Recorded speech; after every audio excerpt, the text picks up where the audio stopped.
Eu ia colocar num canister, pessoal, num canister.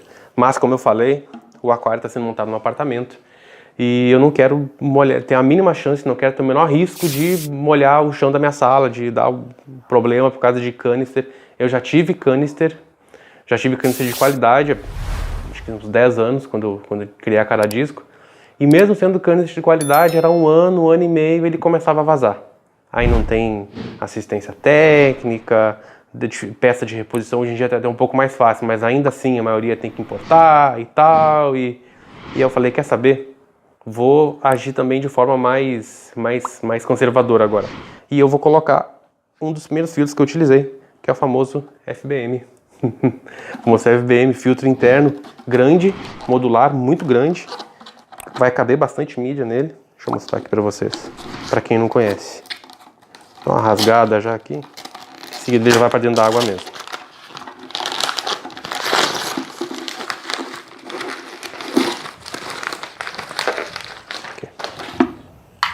É assim que ele é feito, ó. São 4 módulos. Coloca mídia aqui, um por cima do outro. Coloca a bomba aqui em cima. A bomba vai fazer força. A água vai passar daqui nesse fluxo, módulo por módulo, e vai sair pela bomba, né? Assim que funciona. E como é que eu vou fazer? Eu vou colocar uma porção de espuma que eu comprei, made in China.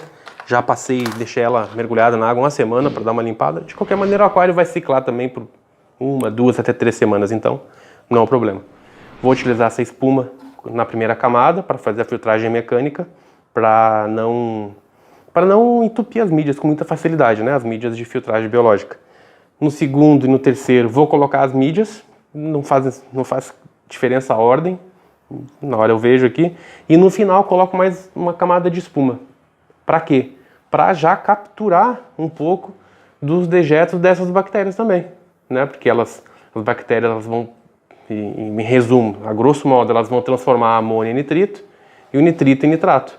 Então eu não quero taxa alta de nitrito mas quero uma taxa baixa de nitrato. As plantas consomem nitrato? Consomem nitrato, mas eu não quero depender só delas.